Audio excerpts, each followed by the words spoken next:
disease Hers had until been the more arrival than a of 1 Brother gram Abel. affliction. He had made a study But if she of took 2 tropical grams, diseases she ran and the their risk of not prevention, waking up from in which he time learned tomorrow a new morning. technique. She Coating compromised a captured and into bat her with cupped left toxins. palm Precisely. shook out 3 Are you half-gram tablets. familiar with the technique?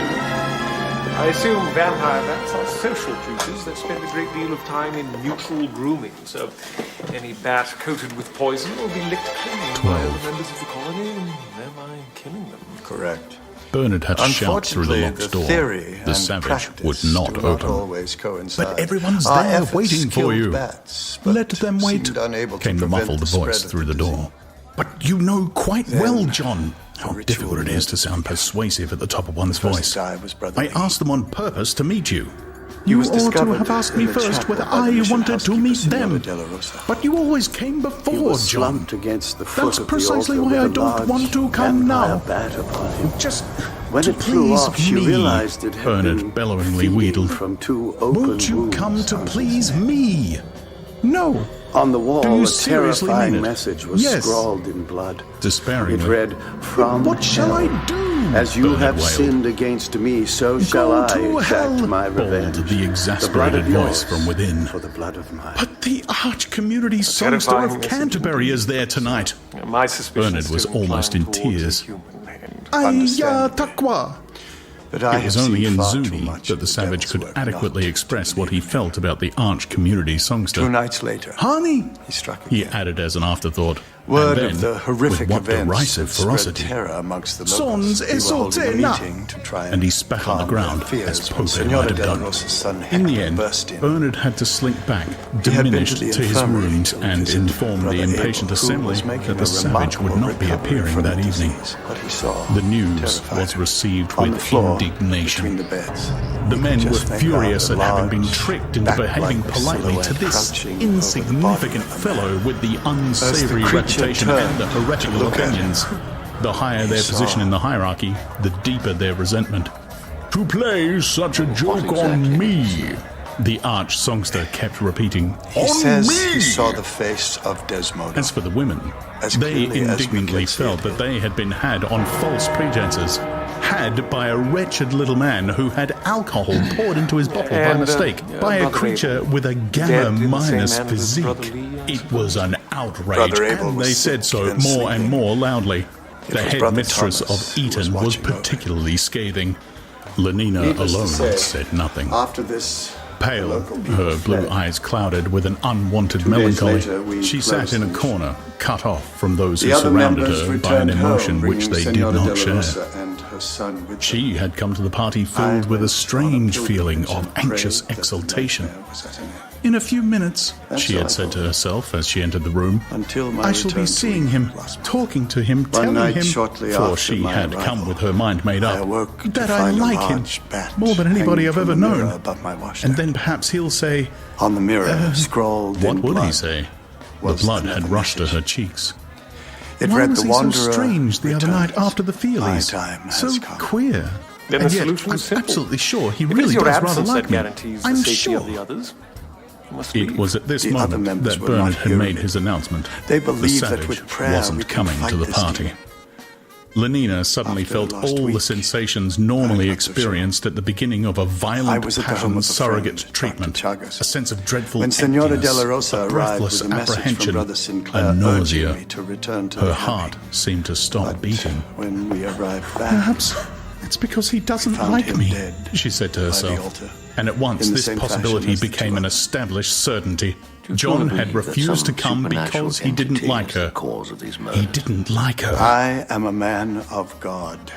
It not really is a bit easily too frightened. thick, the headmistress But of it Eden is was saying to the director why I of have called you crematoria Mr. and Hunt. phosphorus reclamation. And When how I think may that I actually... succeed where your Yes, prayers came the voice of failed? Fanny Crown. If It's there absolutely is a true about the human alcohol. hand in this Someone affair, I you are the man knew to find. someone who was working in the embryo That's store at the Scotland time. Yard. She said to my friend, and I my friend presume said that to you've me. told them what you've told Too us. bad, too bad, said Inspector Henry Jones Foster, suspects sympathizing that my with the brain arch has community become songster. addled by It too may many interest you years to in the know jungle. that our director was on the The point of coroner's transferring him report to on Brother Iceland. Sinclair, no doubt, Pierced confirmed by this. every word Yes, I that was recall reading spoken, the Times the of tight the balloon cause of of death Bernard's of the happy massive coronary self-confidence failure, was but, leaking from a What did thousand Inspector Jones wounds. make of the marks on his Pale, neck? distraught, inclined to believe they were abject, and caused when Brother agitated, he Sinclair moved fell among his onto his guests, crucifix. stammering A credible incoherent theory, apologies, but wrong, assuring them I that assure you. next time the savage would certainly be there. There begging are them to forces sit down and take a beyond carotene the sandwich, grasp a of our slice of understanding. vitamin A pate, a glass And of some of them champagne are surrogate. most They duly decidedly ate, but ignored him. Drank and were either rude to his face or talked to one another about him, loudly and offensively, as though he had not been there. After supper. And now, my friends, said the arch community songster of Canterbury in that beautiful, ringing voice with which he had led the proceedings at Ford's Day celebrations. Now, my friends, I think perhaps the time has come. He rose, put down his glass, brushed from his purple viscous waistcoat the crumbs of a considerable collation, and walked towards the door. Bernard darted forward to intercept him. Must you really, Arch Songster? It's very early still. I'd hoped you would... Yes. What hadn't he hoped? When Lenina confidentially told him the Arch Community Songster would accept an invitation if it was sent. He's really rather sweet, you know. And she had shown Bernard the little golden zipper fastening in the form of a T, which the Arch Songster had given her as a memento of the weekend she had spent at Lambeth. To meet the Arch Community Songster of Canterbury and Mr. Savage. Bernard had proclaimed his triumph on every invitation card, but the Savage had chosen this evening of all evenings to lock himself up in his room, to shout honey, and even, it was lucky that Bernard didn't understand Zuni, sons esotekna. What should have been the crowning moment of Bernard's whole career had turned out to be the moment of his greatest humiliation. I'd so much hoped, he stammeringly repeated, looking up at the great dignitary with pleading and distracted eyes. My young friend, said the Arch Community Songster in a tone of loud and solemn severity. There was a general silence. Let me give you a word of advice. He wagged his finger at Bernard. Before it's too late. A word of good advice. His voice became sepulchral. Mend your ways, my young friend. Mend your ways. But she seemed to imply it had happened. He made the sign of the T over him and turned away. Lenina, my dear, he called in another tone. Come with me. Other than his phonetic resemblance but to the word unsmilingly vampire, and wholly insensible of the honour done to her, without elation, Lenina walked after him out of the room. The other guests followed at a respectful interval. The last of them slammed the door. Bernard was all alone. Holmes, all I'm trying to say is that you shouldn't take this talk Utterly of vampires and deflated, he demons too dropped into a lightly. chair and, covering his face with his hands, began to weep. But until I see evidence to the A contrary, few minutes I shall later, continue however, to he believe thought that better of it vampires and took 4 demons tablets are of simply the Soma. products of fearful imaginations. Upstairs in his room, the Savage was reading Romeo and Juliet. From hell, I am he. Lenina and the Arch Community Songster stepped out onto the roof of Lambeth Palace. Hurry up, my young friend, I mean, Lenina, called the Arch Songster impatiently from the lift gates. Lenina, who had lingered for a moment to look at the moon, dropped her eyes and came hurrying across the roof to rejoin I'm going him. to have a look down in the crypt. A New It is not the Theory dead of hemisphere, my Biology friend, or the was the title of the undead. paper which Mustafa Mond had just finished reading. He sat for some time, meditatively frowning, then picked up his pen and wrote across the title page, "The author's mathematical treatment of the conception of purpose is novel and highly ingenious, but heretical, and so far as the present social order is concerned, dangerous and potentially subversive. Not to be published." He underlined the words, "The author will be kept under supervision. His transference to the Marine Biological Station of St. Helena may become necessary." A pity, he thought, as he signed his name. It was a masterly piece of work, but once you began admitting explanations in terms of purpose, well, you didn't know what the result might be. It was the sort of idea that might easily decondition the more unsettled minds amongst the higher castes, make them lose their faith in happiness as the sovereign good, and take to believing instead that the goal was somewhere beyond, somewhere outside the present human sphere. That the purpose of life was not the maintenance of well-being, but some intensification and refining of consciousness, some enlargement of knowledge. Which was, the controller reflected, quite possibly true, but not, in the present circumstance, admissible. He picked up his pen again, and under the words, "Not to be published," drew a second line, thicker and blacker than the first, then sighed. What fun it would be, he thought, if one didn't have to think about happiness. Hibernating With closed eyes, his face shining with rapture, John was softly declaiming to vacancy. Oh, she doth teach the torches to burn bright.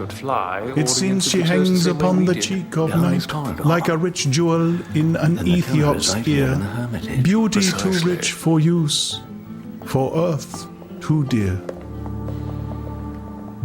It is therefore the golden tea lay shining on Lanier's bosom. Sportively, the Arch community songster caught hold of it. Sportively, he pulled. Proactive is America's #1 acne routine for clear I skin think, that stays clear. said Lenina, suddenly breaking the long silence. Every day. I'd better take a couple of grams of Sona. And stuff, and I don't have to work as hard anymore to make it look the way I want it to. Bernard, by this time, was fast asleep and smiling at the private paradise of his dreams. Smiling,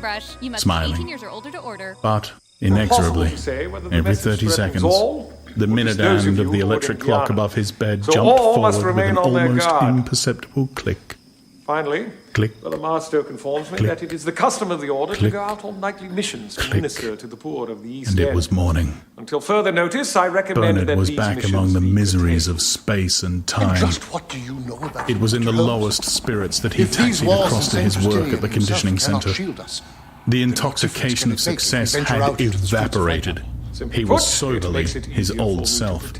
And by contrast with the temporary balloon of these last weeks, the old self seemed unprecedentedly heavier than the surrounding atmosphere. Both in Guyana and here in London. To this deflated Bernard, the savage showed himself unexpectedly sympathetic. You're more like what you were at Malpace, he said when Bernard had told him his plaintive story. We must Do you not rule out remember the when we possibility first of a talked human together accomplice. If outside so, the little Mr. house? Holmes is certainly You're our like man. what you You're were grasping then. at straws, brother. Because I'm unhappy We all again, know that's when we're why. fighting and why. Well, It I'd was you rather who be first brought the unhappy demon to than our have the house. sort And of it is only false since your lying return happiness you were that we having have once here. again been cursed by I its like presence. that, said Bernard bitterly. Mr. Holmes can When be it's of any you service who were to the us, cause of it all, refusing to come to my party and so turning them all against me. Absolutely not, brother. He knew We that one of the cannot allow sayings this of fear sin to and its divide injustice. He admitted inwardly and at last even aloud the truth longer have of the use all of the my savage eyes. now said about the But I can see worthlessness of clearly that the friends devil who is could trying be to divide turned us. upon so slight We a must not provocation let into this happen. persecuting We must enemies. remain united. But in spite of this knowledge and these admissions, Brother Calder in has spite of the fact that his friends' support and Serving the sympathy Lord were now is his our only life's comfort, work, Mr. Bernard Holmes. continued perversely That to which cannot be nourish, done by along with hiding. his quite genuine affection, a Sister Ellen secret is right. grievance against the savage, to hide in mediate our a rooms, campaign of the devil small has half the revenges to battle be won. wreaked upon him. We must continue Nourishing our a missions. grievance against the arch community songster well was then. useless. There was no But may I suggest possibility of that being none revenged on go the out chief alone. bottler or the Be assistant vigilant at all times, predestinator. even in broad As a daylight. victim, For your the enemy, savage possessed whoever for or Bernard whatever this it may be, enormous superiority over the certainly others, the most ruthless that he was and accessible. resourceful of foes. One of the principal functions of a friend is to suffer, in a milder and symbolic form, the punishments that we should like but are unable to inflict upon our enemies. Bernard's other victim friend was Helmholtz. When, discomfited, he came and asked once more for the friendship which, in his prosperity, he had not thought it worth his while to preserve, Helmholtz gave it, and gave it without a reproach, without a comment, as though he had forgotten that there had ever been a quarrel. Which other members of the Touched, order were with you? Bernard felt himself at the same time humiliated by this magnanimity. A magnanimity the more extraordinary and therefore the more humiliating in that it owed nothing to Soma and everything to Helmholtz's character. It was the Helmholtz of daily life who forgot and forgave, not the Helmholtz of a half-gram holiday. Bernard was duly grateful. It was an enormous comfort to have his friend again, and also duly resentful. It would be a pleasure to take some revenge on Helmholtz for his generosity. The first door on the left, Mr. Holmes. At their first meeting after the estrangement, Bernard poured out the tale of his miseries and accepted consolation. It was not till some days later that he learned, to his surprise and with a twinge of shame, that he was not the only one who had been in trouble.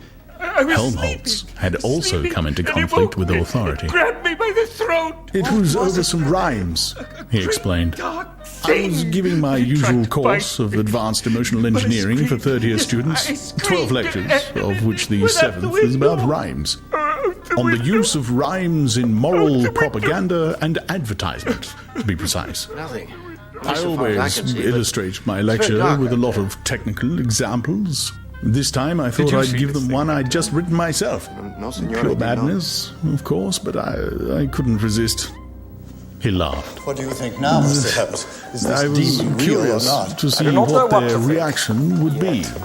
Besides, he added more gravely, this is the door. I wanted to do a bit of propaganda. At what time does it get locked? I was trying to engineer them into feeling as I'd felt when I wrote the rhymes. At the time of the murder? Thought. Yes. He laughed again. Anyone else have a key? What an outcry there was. The principal had me up and threatened to hand me the immediate sack. I'm a marked man. But what were your rhymes? Bernard asked. They were about being alone. Bernard's eyebrows went up. You mentioned your visit. I'll recite them to you, if you like. Dr. And Helmholtz began. Yes, he is now in London to oversee the Yesterday's committee. Sticks, but a broken drum. Midnight in the city, flutes in a vacuum. She used the most Shut interesting word lips, to describe. sleeping faces, every stopped machine. The dumb and littered places where crowds have been. All silences rejoice, weep loudly or low. Speak, but with the voice of whom I do not know. Absence, say, of Susans. Absence of Egeria's. Arms and respective bosoms, lips, and once had an acrimonious disagreement slowly over my form a to presence poison whose, bats, and I but ask that of what, rift has long since so healed. absurd an essence All my that instincts something tell me that which he is the not, most honorable. nevertheless should populate, empty Our night more instincts are not solidly always reliable. than that with which we Then I copulate. suggest you Why speak should to it him. seem He so rents lodgings at squalidly? 4 Renfield Place in Whitechapel. Well, I gave them that as an example, Not and they fail to summon reported me, me should to the anything else principal. occur. Good night, then. I'm not surprised, said Bernard. It's flatly against all their sleep teaching. Remember, they've had at least 250,000 warnings against solitude. Well, it seems we have a I rare know. little mystery on our hands. Thought I'd like to see what the effect would be. But I depend Well, on you you've to inform seen Inspector now. Jones of the macabre Helmholtz only urge in the laughed. children's chapel that should ratchet I up the feel, theorizing and he all said sorts after a of- silence, And then as rouse your though I friends were at the Hematology Institute, just see if you can get an beginning to analysis of have that something to write about. As though I were beginning to be able to use that power I feel I've got inside me, that extra latent power. Something seems to be coming to me. In spite of all his troubles, he seemed, Yes, I Bernard shall thought, visit Dr. profoundly Chagas, happy. and then we'll resume our pursuit at Baker Street in the morning. Helmholtz and the Savage Driver, talked come to along, one Watson. another at once. So cordially indeed that Bernard felt a sharp pang of jealousy. In all these weeks, he had never come to so close an intimacy with the Savage as Helmholtz immediately achieved. Watching them, listening to their talk, he found himself sometimes resentfully wishing that he had never brought them together. He was ashamed of his jealousy, and alternately made efforts of will and took some soma to keep himself from feeding it, but the efforts were not very successful, and between Who the is it? soma holidays there were, of necessity, My name is Sherlock intervals. Holmes. The I've been odious asked by Brother sentiment Master to kept look into on the death of returning. Brother Sinclair. May I come in and speak with you? At his third meeting with the Savage, Helmholtz recited his rhymes on solitude. Perhaps What do I you can think of help them? you. He asked when he had done. Developments. The Savage shook his head. Knocking at your Listen door. to It's this, a question of was his motive, answer. you see. And unlocking the drawer in which he kept his mouse-eaten book, he opened and read. Let the bird of loudest lay on the sole Arabian tree, herald sad and trumpet be. vampires? Helmholtz listened with a growing excitement. At sole Arabian tree, he startled. Is there any other At time? thou shrieking harbinger, He smiled Come with in. sudden pleasure. At every foul of tyrant wing, the blood rushed up into his cheeks, but at defunctive music he turned pale and trembled with an unprecedented emotion. The savage read on. Are you familiar with Property was thus appalled that the self was not the same. Single Natural nature's double history is name, not neither my two forte, nor I'm one afraid. was called. Reason in itself confounded, saw division grow together. Orgy porgy, said Bernard, interrupting the reading with a loud, unpleasant laugh. It's just a solidarity service hymn.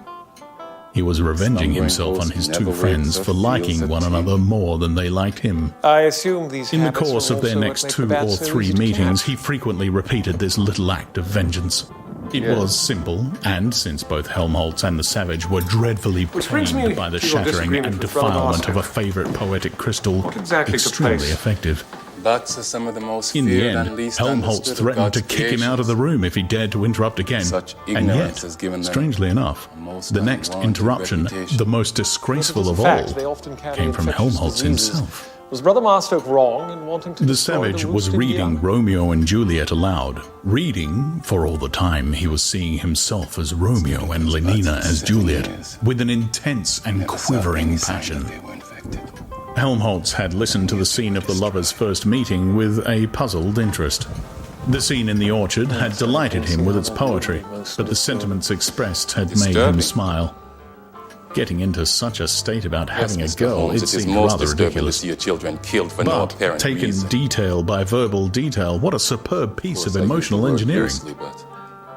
That old fellow, he said.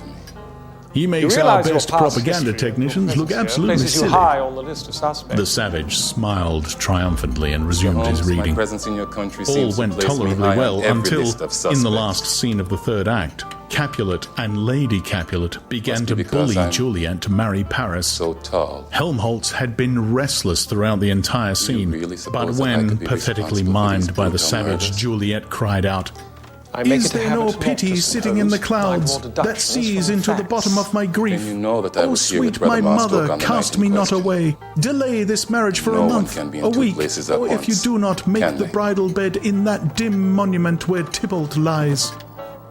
When Juliet said this, Helmholtz broke out in an explosion of uncontrollable guffawing. Believe in vampires. The mother and I didn't say father that. I simply asked if there grotesque were any other obscenity, kind. forcing the daughter to have someone she didn't want, and the idiotic girl not saying must that she never was be having someone entirely else dismissive whom, of for the ancient moment at any beliefs. rate, she preferred. In its smutty Anyone who scoffs at absurdity, ancient the spends situation time was in the troubles. irresistibly comical.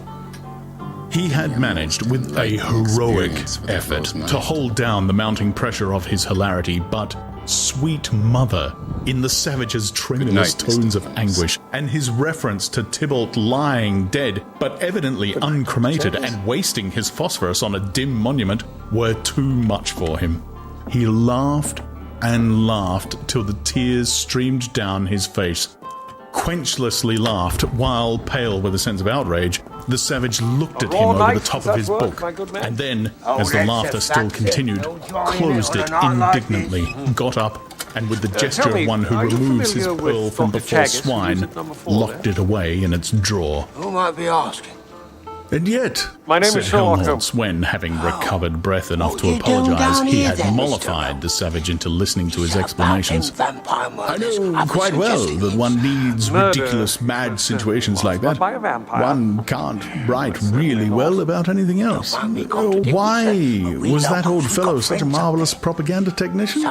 Because he had so many insane, excruciating things to get excited about. You've got to be hurt and upset, otherwise you can't think of the really good, penetrating, X-rayish phrases. But mothers and fathers, he shook his head. You can't expect me to keep a straight face about fathers and mothers. And who's going to get excited about a boy having a girl or not having her? The Savage winced, but Helmholtz, who was You've every staring reason to pensively be at wary the of floor, strangers, saw my nothing. friend. But of this I can assure you, No, the he good concluded with a people of sigh. Whitechapel It are won't not do. the intended We need some other kind of madness Well, with all and due violence. But respect, what? sir, you don't What? live down here, do you? Where can one find it? He was silent, then shaking his head. Tonight, then. I don't know, he said at last. I don't know.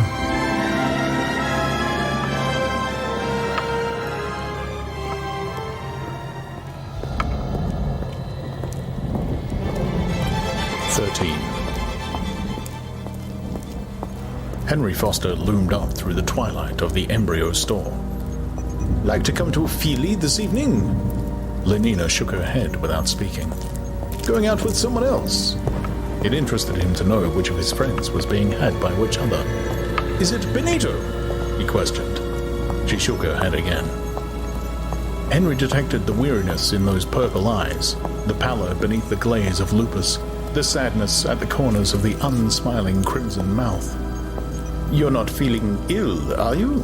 He asked, a trifle anxiously, afraid that she might be suffering from one of the few remaining infectious diseases. Yet, once more, Lenina shook her head. Anyhow, you ought to go and see the doctor, said Henry. Dr. Day keeps the Jim Jams away, he added heartily, driving home his hypnopedic adage with a clap on the shoulder. Perhaps you need a pregnancy substitute, he suggested, or else an extra strong VPS treatment. Sometimes, you know, the standard passion surrogate isn't quite... Oh, for Ford's sake, said Lenina, breaking her stubborn silence. Shut up! And she turned back to her neglected embryos. A VPS treatment, indeed. She would have laughed if she hadn't been on the point of crying. As though she hadn't got enough VP of her own. She sighed profoundly as she refilled her syringe. John, she murmured to herself. John. God bless then, you, Mrs. Duncan. Oh, my Ford, she wondered. Have I given this one its sleeping sickness injection or haven't I? She simply couldn't remember. In the end, she decided not to run the risk of letting it have a second dose and moved down the line to the next bottle. What was that? 22 years, 8 months, and 4 days from that moment. A promising young Alpha-Minus administrator at Wanza was to die of trypanosomiasis, the first case for over half a century. Wait here. Sighing, Lenina went on with her work. Don't be afraid. I shall be right back. An hour later in the changing room, Fanny was energetically protesting. Hello? But it's absurd to let yourself get into a state like this. Hello? Simply absurd, Where she are you? repeated. And what about a man? One can't man. see you. But he's the one I want. As though there weren't millions of other men in the world. But I don't want them. How can you know until you've tried? I have tried. But how many? Asked Fanny, shrugging her shoulders contemptuously. 1, 2... dozens. But, shaking her head, it wasn't any good, she added. Well, you must persevere, said Fanny sententiously. But it was obvious that her confidence in her own prescriptions had been shaken. Nothing can be achieved without perseverance. But meanwhile, don't think of him. I can't help it. Take Soma then. I do. Well, go on. But in the intervals... I still like him. I shall always like him. Well, if that's the case, said Fanny with decision, why don't you just go and take him, whether he wants it or no? But if you knew how terribly queer he was, all the more reason for taking a firm line. It's all very well to say that. Don't stand any nonsense. Act. Fanny's voice was a trumpet. She might have been a YWFA lecturer giving an evening talk to adolescent beta minuses. Yes, act at once. Do it now. I'm scared, said Lenina. Well, you've only got to take half a gram of Soma first. And now, I'm going to have my bath. She marched off, trailing her towel. The bell rang, and the savage, who was impatiently hoping that Helmholtz would come that afternoon, for having at last made up his mind to talk to Helmholtz about Lenina, he could not bear to postpone his confidences a moment longer, jumped up and ran to the door. I had a premonition it was you, Helmholtz, he shouted as he opened. On the threshold, in a white acetate satin sailor suit and with a round white cap rakishly tilted over her left ear, stood Lenina. Sister, you all right? Said the savage, as though someone had struck him a heavy How blow. is Brother John? Half a gram had been enough to make Lenina forget her fears and her embarrassments. Hello, John, she said, smiling, and walked past him into the room. Automatically, he closed the door and followed her. Lenina sat down. There was a long silence. You don't seem very glad to see me, John, she said at last. Not glad? The savage looked at her reproachfully, then suddenly fell on his knees before her, taking Lenina's hand, reverently kissing it. Not glad? Oh, if only you knew, he whispered, and venturing to raise his eyes to her face. Mr. Holmes! Admired Lenina, he went on. Indeed, the top of admiration, worth what's dearest in the world.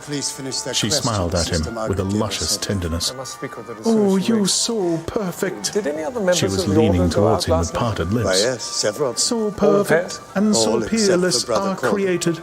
Nearer and nearer. The exact spot. Of every creature's best. Still nearer. The savage suddenly scrambled to his feet. That's why, he said, speaking with averted face, I wanted to do something first. I mean, to show that I was worthy of you. Not that I could ever really be that, but at any rate to show I wasn't absolutely unworthy. I wanted to do something. Why should you think it necessary? Lenina began, but left the sentence unfinished. But I went with the police to identify Brother John's body. Yes, of course. When one has leant forward, nearer and nearer with parted lips, only to find oneself quite suddenly as a clumsy oaf scrambles to his feet, leaning towards nothing at all, well, there is a reason, even with half a gram of soma circulating in one's bloodstream, a genuine reason for annoyance. At Malpace, the savage was incoherently mumbling. You had to bring her the skin of a mountain lion. I mean, when you wanted to marry someone. Or else a wolf. There aren't any lions in England, Lenina almost snapped. And even if there were, the savage added with sudden contemptuous resentment. Say it was good to see you again, sir. Out of helicopters, I suppose. Poison gas or something. Certainly doesn't help the mood of things down here. I would not do that, Lenina. He squared his shoulders. He ventured to look at her and was met with a stare of annoyed incomprehension. Confused. I'll do anything, he went on, more and more incoherently. Oh, not much. So the anything you tell me, 9:15 as he went to put the rubbish out. All he saw was a tall, dark figure, like giant wings leaning over the nun. Before he could get a good look, what I feel, I mean, I'd sweep the floor if you wanted. But we've got vacuum cleaners here, said Lenina in bewilderment.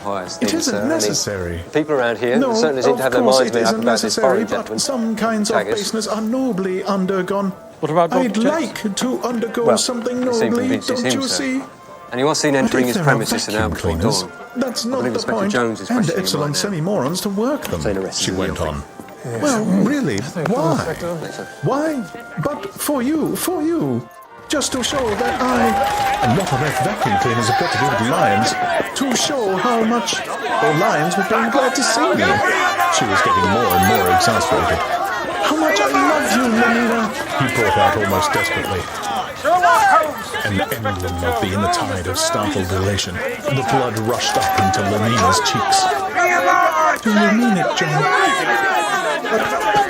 I hadn't meant to say so, cried the savage, clasping his hands in a kind of agony. Not until... Listen, Lenina, in Malpace, people get married. Who let you in here? What?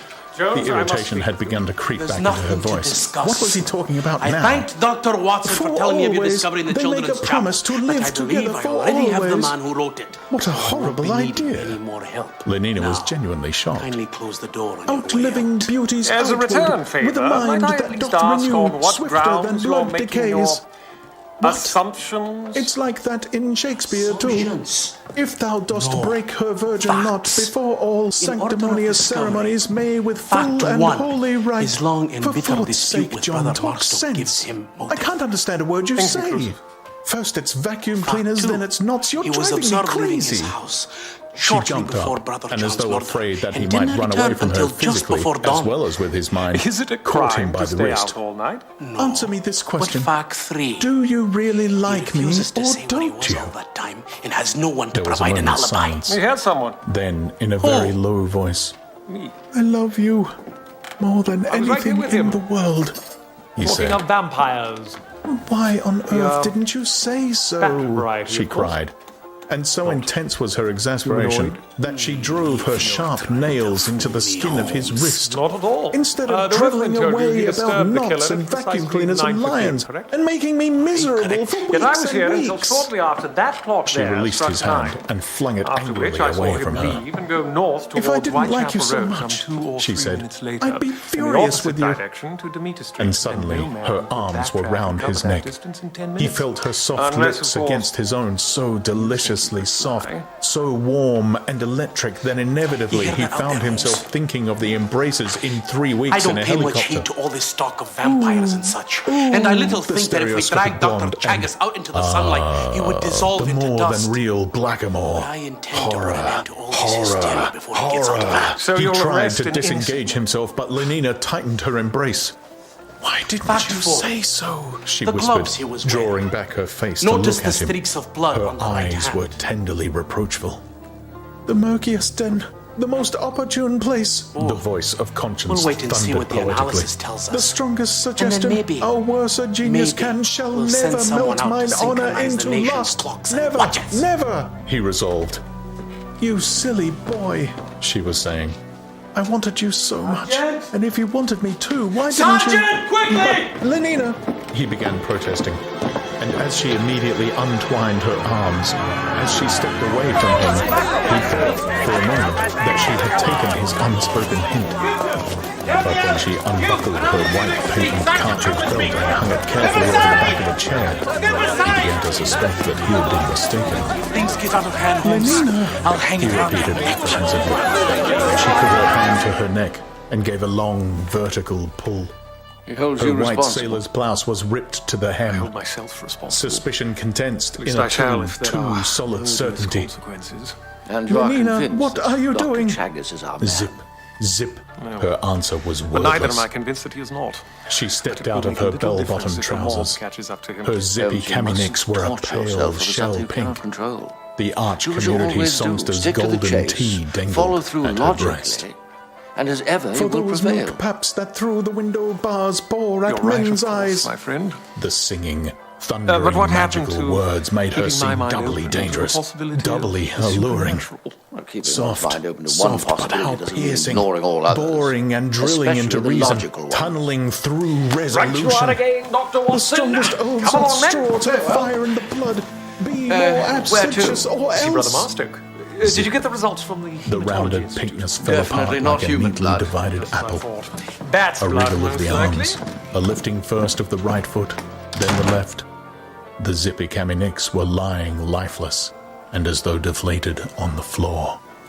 Still the wearing coroner her conclude? shoes and socks and her rakishly tilted round Massive white heart cap, failure. she advanced towards him. Quite literally frightened Darling, to death. darling, The same if manner only as you'd the said others. so before. She held out her arms. Believe it. But instead of also Two saying circular darling and holding out his arms, approximately half an the inch in savage diameter, retreated one in inch and a terror, half apart. flapping his hands at her as though he were trying to scare away some intruding and dangerous animal. Whatever it was, 4 Big backward Brother steps, John is and he missing was a brought to lobe bay against the What on wall. earth do you mean?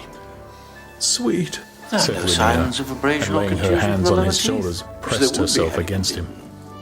So, Put your arms either around his me, assailant was she missing lower commanded. mandible or Hug both me wounds till were you made by drug some me, other honey. means. Perhaps She too had whatever poetry at her attacked him command. had teeth New sharp enough words to that pierce sang skin and were without spells biting. and beat drums. It's possible, Kiss me. but it's not the She closed natural her order eyes of things and for let her any voice creature sink to a attack sleepy in such a murmur. way. I wasn't Kiss referring me to till the I'm in a natural coma. order of things. Hug me, honey, snugly. Yes, well... The savage we must caught her remain by the divided on wrists, that score, tore her Marshal. hands from his For the time shoulders, being. thrust her Now, roughly if, away at arm's Wake, length. I think it's time for us to speak Ow! with Sister Helen. You're hurting me. Of course.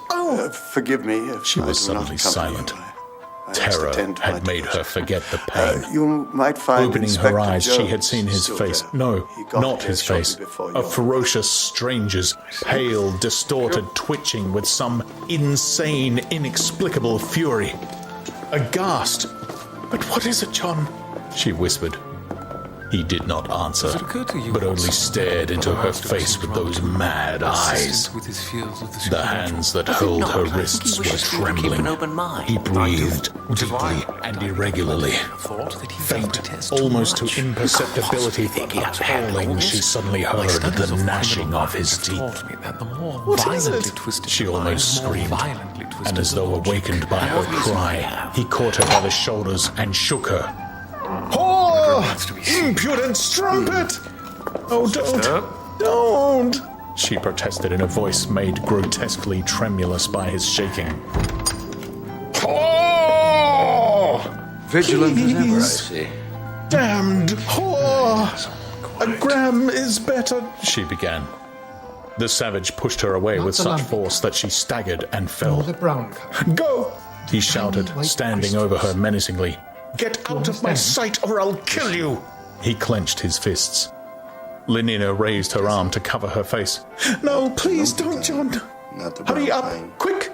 One arm still raised and following his every movement with a terrified eye, she scrambled to her feet and still crouching, still covering her head, made a dash for the bathroom. The noise of the prodigious slap by which her departure was accelerated was like a pistol shot. Ow! Lenina bounded forward. Safely locked into the bathroom, she had leisure to take stock of her injuries. Standing with her back to the mirror, she twisted her head. Looking over her left shoulder, she could see the imprint of an open hand standing out distinct and crimson on the pearly flesh.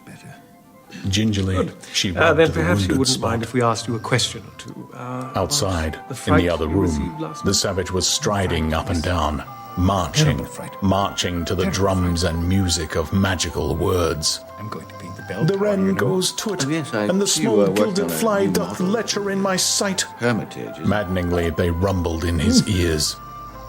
The fitude or the soiled horse goes to it with more riotous appetite. Down from the waist they are centaurs, the women all above.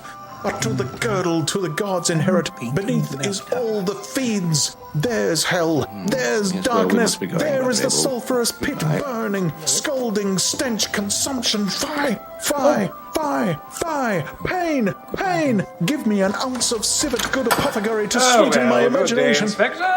John, I'm glad ventured to a see you small, can still smile, Mr. ingratiating Holmes. voice from the bathroom. But if I were you, John, I'd be a wedded man. Oh, thou weed, who art so You might lovely try fair paying and with fine smells chaggis so before he sweet that kills the again. sense aches at thee. I appreciate Was the this advice, most but, goodly book prayer made to is write one thing I'm horror not upon? very good at. Heaven stops the nose at it. It's not that But her hard. perfume still hung All it about him. takes is a little His jacket was humility. white with the powder that had scented Then again, her velvety you're not very body. good at that either. Impudent Are ya? strumpet! Impudent strumpet! I know you're here as a guest of Impudent Brother strumpet! Marstock, but just make sure you inexorable limit rhythm your beat itself interferences out. to the grounds of the abbey. Impudent! John, I'll be keeping do my you eye think on I might those. have my clothes? He picked up the bell-bottom trousers, the blouse, the zippy caminex. Open! He ordered, kicking the door. No, I won't! The voice was frightful and defiant. Well, how do you expect me to give them to you? Push them through the ventilator over the door. He did what she suggested, and returned to his uneasy pacing of the room. Impudent strumpet! Impudent strumpet! The devil luxury with his fat rump and potato finger! John? He would not answer. Fat rump and potato finger! John? What is it? He asked gruffly. I wonder if you'd mind giving me my Malthusian belt? Lenina sat, listening to the footsteps in the other room, wondering, as she listened, how long he was likely to go tramping up and down like that. Whether she would have to wait until he left the flat, or if it would be safe, after allowing his madness a reasonable time to subside, to open the bathroom door and make a dash for it. His voice. She was interrupted in the midst of these uneasy speculations by the sound of the telephone bell ringing in the other room. Abruptly, the tramping ceased. She heard the voice of the savage parleying with silence. Accusation. Hello? How do you think you might have sinned against him? If I do not assert Surely myself, Brother I am... Marstock has given you gentlemen all the details. Yes, didn't you hear me say so? Suffice it to say Mr. that Brother Savage John and I speaking. both supported his decisions about the bats. What? Who's ill? Forgive my bluntness, Of course it sister, interests me. Dr. Watson But was is not it serious? referring to Is she really bad? hypothetical sins against gods or I'll go at once. Not in her rooms anymore. Where has she been taken? You and the others may have grievously Oh my offended God, someone what's the else, address? either within the order 3 Park or Lane, without. is that it? 3? Thanks. Lenina heard the click of the replaced receiver, then hurrying steps. A door I slammed. take it. There was You silence. do not admit the possibility really of gone? diabolical intrusions into human With affairs. an infinity of precautions, Holmes. she opened That the doesn't door answer a the quarter of an question, inch, peeped through the crack, was encouraged by the view of emptiness, opened a little further, and put her whole head out, finally tiptoed I can into the think room, of no other offense stood for a few to either seconds gods with or strongly humans beating heart, that we may be listening. responsible for. listening. then darted to the front door, opened, slipped through, slammed, I wanted to ran. think back to the exact It was not till she was in the when lift door and opened actually and dropping surprised down the my well assailant. that she began to feel herself secure.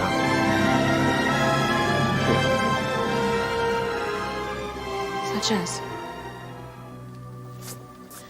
I have no wish. 14.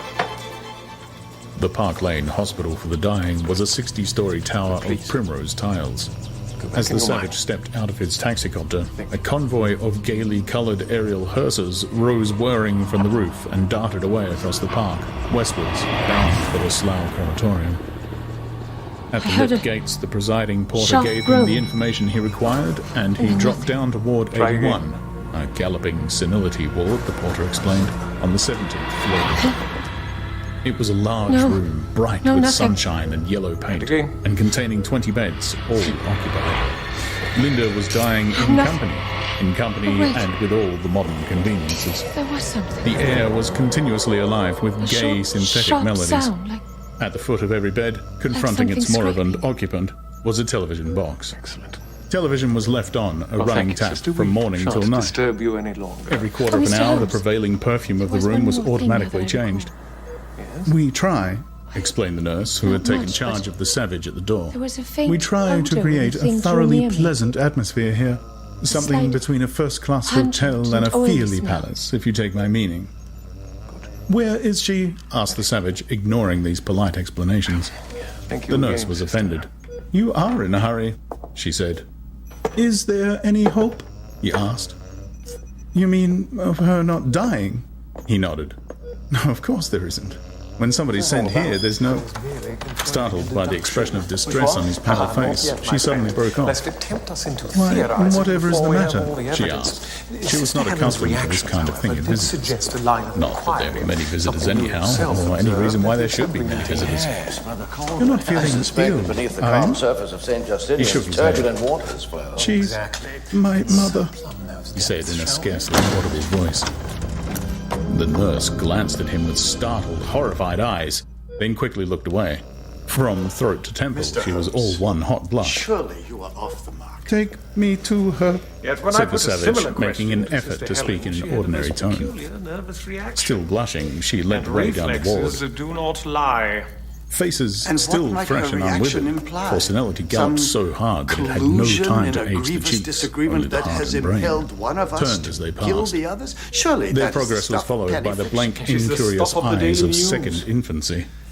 The Savage shuddered as he looked. I understand that a code of loyalty Linda was lying in the last of the long row of beds next to the wall. Which Propped up on pillows, she was watching the semi-finals of the South American Ryman Surface Tennis Championship, which were being played in silent and diminished reproduction on the screen of the television box, lids closed, and for a few seconds she seemed to be dozing.